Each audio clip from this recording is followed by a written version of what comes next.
Hello my YouTube family, कैसे हैं आप सभी। मैं तान्या खान सैफी फिर से वेलकम करती हूँ आपका अपनी न्यू वीडियो में।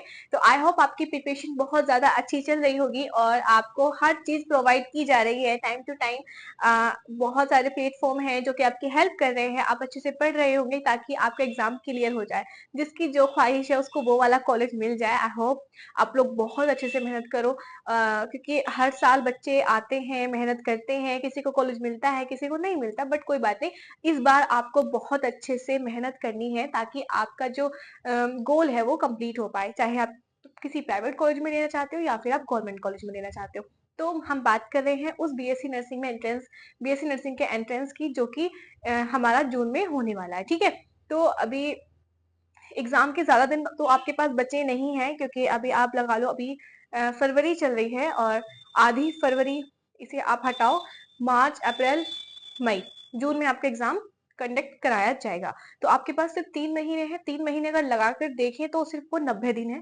ठीक है, 90 डेज यू हैव, सिर्फ 90 डेज। तो 90 डेज का अगर आप एक गोल बना लीजिए कि हाँ मुझे 90 डेज में ये करना है, और आप मतलब अपना बांध लीजिए कि हाँ मुझे 1 महीने में ये वाला सिलेबस कंप्लीट करना है, फिर 1 महीने में फिर दोबारा रिवीजन करना है, और फिर 1 महीने में दोबारा रिवीजन करना है। तो आपको रिवीजन काफी टाइम करना है।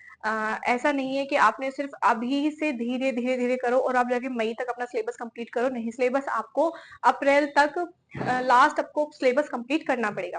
ठीक है, लेकिन हम यहाँ सिर्फ बात करने आए हैं जो बायोलॉजी है उसके इंपॉर्टेंट टॉपिक्स की, क्योंकि आपके बहुत ज्यादा कमेंट्स हैं कि इंपॉर्टेंट टॉपिक्स बता दीजिए फिजिक्स के, केमिस्ट्री के और बायोलॉजी के, जिनसे ज्यादा सवाल पूछे जाते हैं। तो हम इस बारे में आज बात करने वाले हैं कि आखिर बायोलॉजी के कौन से इंपॉर्टेंट टॉपिक्स हैं। बाकी अदर सब्जेक्ट पे भी मैं वीडियो बनाऊंगी, और मैं ऑलरेडी नर्सिंग एप्टीट्यूड के सिलेबस की वीडियो डाल चुकी हूँ, ग्रामर की वीडियो डाल चुकी हूँ, लेकिन मैं फिर से वो वीडियो दोबारा अपडेट के साथ में आपको अपलोड करूंगी, ताकि आपकी इस नए साल की जो मतलब हर बार जो पेपर है ना, जैसे अब पीछे वाला जो पेपर आया, जो अभी 2024 में पेपर आया, तो उसको एनालाइज करने के बाद हम फिर सिलेबस सोचते हैं कि हाँ ये सिलेबस आता है। ठीक है, क्योंकि हर चीज हर साल कुछ ना कुछ चीजें अपडेट होती हैं। ऐसा नहीं है कि जो चीजें हमारी 2022 में थी वही चीजें फिर से 2025 में आए, ऐसा नहीं होता है। हर साल कुछ ना कुछ न्यू अपडेट रहता है। तो इस साल क्या होगा वो तो खैर नहीं पता, लेकिन जो लास्ट ईयर आया है उसके पीवाईक्यू को देखने के बाद हम सिलेबस को एनालाइज करेंगे। ठीक है, तो अभी हम nursing aptitude, English grammar, physics, chemistry, उसके बारे में बात करेंगे। सबसे पहला हमारा इंपॉर्टेंट जो सब्जेक्ट है वो है बायोलॉजी, जो कि बहुत ज्यादा इंपॉर्टेंट है। उसी से पढ़कर आप नर्सिंग एप्टीट्यूड के कुछ क्वेश्चन कर सकते हो, और बायोलॉजी के तो आप कर ही दोगे। तो बायोलॉजी आपको बहुत अच्छे से पढ़ने की नीड है, इसलिए मैं कुछ इंपॉर्टेंट टॉपिक्स है वो आपको बता रही हूँ। इनको आप टाइम टू टाइम और बहुत अच्छे से पढ़ना है, और फिर आप मुझे बताना कि आपको वीडियो कैसा लगा। अभी से लाइक कर दीजिए ताकि आपको थोड़ी सी खुशी मिलेगी, हाँ हमने एफर्ट लगाए लाइक करने में, तो वीडियो को पूरा भी देख सको। ठीक है, तो चलिए इंपॉर्टेंट टॉपिक देखते हैं। तो बिना देरी के वीडियो को स्टार्ट करते हैं। यहाँ पर हमने कुछ चैप्टर्स रखे हैं जो कि आपके लिए बहुत ज़्यादा इंपॉर्टेंट होने वाले हैं एग्जाम के नज़रिए से। वैसे आपको मैं एक बात बता दूं, आपको पढ़ना सब कुछ है बायोलॉजी में, लेकिन कुछ चैप्टर्स ऐसे हैं जो कि आपके लिए बहुत ज़्यादा इंपॉर्टेंट है और जिनसे क्वेश्चंस हमेशा आते हैं। ठीक है, तो फर्स्ट है हमारा बायोलॉजिकल क्लासिफिकेशन। ये भी चैप्टर आपके लिए बहुत इंपॉर्टेंट है। ये हमारा अभी क्लास 11th का चल रहा है। तो सबसे पहले तो आपको ज़्यादा फोकस करना है कि आपको डीप से डीप पढ़ना है। ठीक है, आपको फोकस इतना करना है, ये चैप्टर ज़्यादा बड़ा है तो आपको इसको पढ़ना है, लेकिन बहुत अच्छे से और डीपली पढ़ना है ताकि आप इसके एमसीक्यू अच्छे से कर पाओ। सेकंड है हमारा प्लांट किंगडम। प्लांट किंगडम जो कि आपका पादप जगत है, जिसमें आपको बहुत सारी, ये तो बहुत ज़्यादा डिफिकल्ट है, थोड़ा सा चैप्टर बड़ा भी बहुत है, तो इसलिए आपको ये भी बहुत अच्छे से पढ़ना है क्योंकि एक दो क्वेश्चन इससे आ जाते हैं। आपकी ये चीज़ आपके मेमोरी में रहनी चाहिए कि हाँ प्लांट किंगडम का जो उत्पत्ति कैसे हुई और बहुत सारी चीज़ें जो आपको इसमें पढ़ने को मिलेंगी। बहुत ज़्यादा लॉन्ग है ये चैप्टर, मुझे भी थोड़ा सा बड़ा लगता था बट फिर भी करना पड़ता है। एनिमल किंगडम, ये आपको थोड़ा सा अच्छा लगेगा पढ़ने में, मुझे भी अच्छा लगा था क्योंकि हमारे खुद से रिलेटेड होता है।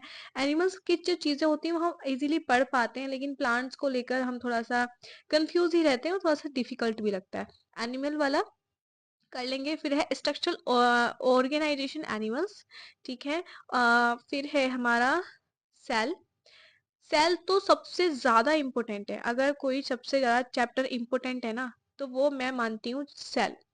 सेल एक ऐसा चैप्टर है जो कि मुझे बहुत ज़्यादा पसंद भी है। क्वेश्चन इतने बनते हैं इससे, क्वेश्चन आना ही आना है सेल वाले चैप्टर से। Cell is very, very important chapter. And 6 है cell cycle and cell division, जो कि भी बहुत ज़्यादा, जिसमें माइटोसिस है, मियोसिस है, कौन से फेज़ में किस चीज़ का डिवीज़न होता है, और सेल साइकिल कैसी होती है, कितने टाइम में पूरा होती है, ये सब चीज़ें सेल और सेल साइकिल। तो आप इनको नोट कर लीजिए, जितने भी मैं आपको चैप्टर्स बता रही हूँ, सेल और cell cycle very, very, very important. अब तक जितने बताए उनमें सबसे ज़्यादा सेल और सेल साइकिल है, ठीक है? अभी ये जो आता है 7 जो है, फोटोसिंथेसिस इन हायर प्लांट, ये तो बहुत ज़्यादा मोस्ट है। ये जितने भी चैप्टर्स है ना आपके लिए मोस्ट ही हैं। आपको बहुत ज़्यादा डीप पढ़ना है, एक-एक क्वेश्चन आपको इनसे ऐसे करना है कि हाँ, कुछ नहीं पता कौन-सा क्वेश्चन आ जाए।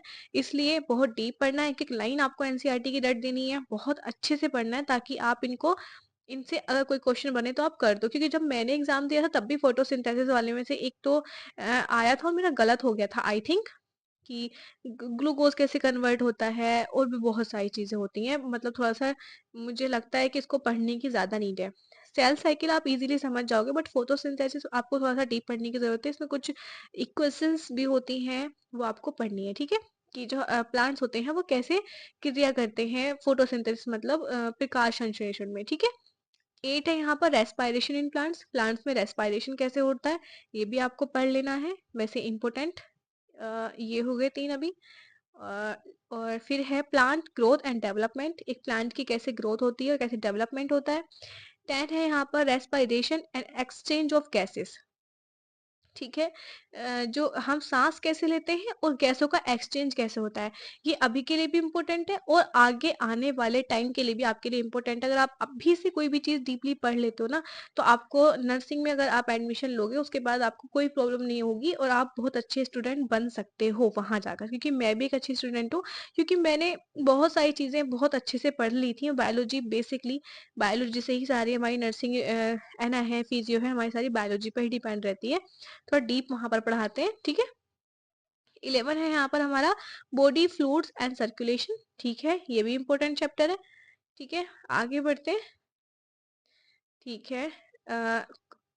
चैप्टर है 12 एक्सक्रीटरी प्रोडक्ट, ठीक है? जिसमें हमें नेफ्रॉन्स बताए जाएंगे और हमारा किडनी का वर्क बताया जाएगा, जो कि हमारे एक्सक्रीटरी प्रोडक्ट कैसे रिलीज होते हैं, एक्सक्रीट होते हैं, उन सब चीज़ों के बारे में। 13 है लोकोमोशन एंड मूवमेंट, हमारी बोन्स, हमारे शरीर में कितनी हड्डियां होती हैं, कौन सी हड्डी कहाँ पर प्रेजेंट रहती है, कौन सी छोटी हड्डी होती है, कौन सी बड़ी हड्डी होती है, ये सब हमारे लोकोमोशन एंड मूवमेंट में आपको पता चलेगा। बहुत ईजी चैप्टर, बहुत अच्छा है। सारे फॉर्मूलाज इसके आपको मिल जाएंगे, बहुत अच्छे से आप इसको पढ़ सकते हैं और इससे क्वेश्चन बनते ही बनते हैं लोकोमोशन एंड मूवमेंट से, ठीक है? 14 है न्यूरल कंट्रोल एंड कोऑर्डिनेशन, यानी कि हमारा न्यूरॉन्स की, हमारी जो बॉडी है वो कैसे फंक्शन करती है, हमारे माइंड के साथ कैसे रिलेशन है उसका, इसमें न्यूरॉन्स के बारे में आपको पढ़ने को मिलेगा। क्वेश्चन नंबर 15 है यहाँ पर रिप्रोडक्टिव इन फ्लोरिंग प्लांट, जो फ्लोरिंग प्लांट्स होते हैं उनमें कैसे रिप्रोडक्शन होता है, ये भी इम्पोर्टेंट चैप्टर है और काफी है तो देखने में डिफिकल्ट लगेगा आप जब पढ़ोगे इसको, लेकिन अगर आप ध्यान से समझोगे ना तो आपको समझ में आ जाएगा। मेरे भी नोट्स हैं, मैंने नोट्स बनाए थे और मैं पढ़ती भी थी बहुत अच्छे से। 16 है ह्यूमन रिप्रोडक्शन, ठीक है? Very, very, very important chapter. आपको पता ही है कि हाँ, इससे कितने चीजें, कितने सारे क्वेश्चन बन सकते हैं और आगे आने वाले टाइम में आपके लिए कितना इंपॉर्टेंट हो सकता है, और एग्जाम के नजरिए से तो बहुत ज्यादा इंपॉर्टेंट है ये। 17 है principle of inheritance and variation, ये भी बहुत इंपॉर्टेंट चैप्टर है कि वंशागति कैसे अब हमारा हुई है, क्या क्या चीजें उसमें होती हैं, किसने प्रतिपादन किया था, कब आविष्कार हुआ था किस चीज का, ये सब चीजें आपको इसमें मिल जाएंगी। 18 है human health and disease, very, very important, ये तो आपके लिए बहुत ज़्यादा इंपॉर्टेंट है क्योंकि आपको ये नर्सिंग एप्टीट्यूड में भी आपके लिए ज़्यादा हेल्पफुल होने वाला है कि अगर आप एक बार हेल्थ डिजीज पढ़ लेते हो तो आपको वो सारी चीज़ें पता चल जाती हैं कि बैक्टीरिया से कौन सी होती है, वायरस से कौन सी होती है, एटसेट्रा, बहुत सारी चीज़ें होती हैं।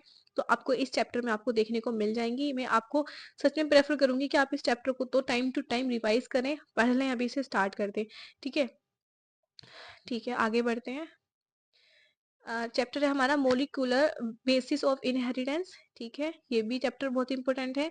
20 है इवैल्यूएशन, ठीक है, इकोसिस्टम एंड बायोटेक्नोलॉजी लास्ट के चैप्टर हैं जो कि आप 1 या 2 बार तो रिवाइज़ बिल्कुल पक्का कर ही लें, क्योंकि एक आध चैप्टर एक बार क्वेश्चन इसमें से बन जाता है। बायोटेक्नोलॉजी बहुत इंपॉर्टेंट है, ये आपको पढ़ना है। बायोटेक्नोलॉजी कैसे कैसे आविष्कार हुआ था एंड इसके एप्लीकेशंस के क्या-क्या एप्लीकेशन है।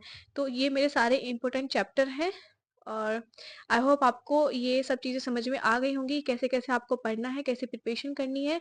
तो अगर आपको वीडियो पसंद आ रहा हो तो अभी इसे लाइक कर दें एंड ये सारी चीज़ें आप अभी से अभी नोट कर लो, क्योंकि ये बहुत ज़्यादा इम्पोर्टेंट है आपके लिए। आप एक कॉपी पेन लो और इसको नोट करना स्टार्ट करो, ठीक है? तो ये थे हमारे सारे इम्पोर्टेंट टॉपिक बायोलॉजी के, जो कि हमारे एग्जाम में पूछे जाते हैं बार-बार।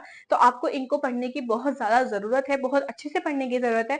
आप इन टॉपिक्स को अपना एक नोट कर लीजिए, फिर उसके बाद इनको डेली आप सोचिए कि एक चैप्टर मुझे डेली पढ़ना ही पढ़ना है। अगर आप एक चैप्टर डेली पढ़ेंगे, तो उससे आपके जितने भी कवर हो जाएँगे, फिर उसके बाद आप रिवाइज़ करेंगे, तो रिवाइज़ करने में भी आपको 1 दिन में 1 चैप्टर लगेगा ही लगेगा, क्योंकि यूनिट बड़ी होती है। ऐसा नहीं है कि आप बैठे और कंप्लीट हो गया, नहीं, आप अगर दिन में 3 बार भी लेकर बैठे थोड़ा-थोड़ा टाइम के लिए, तो आपकी यूनिट कंप्लीट हो जाएगी रिवीजन के तौर, ठीक है?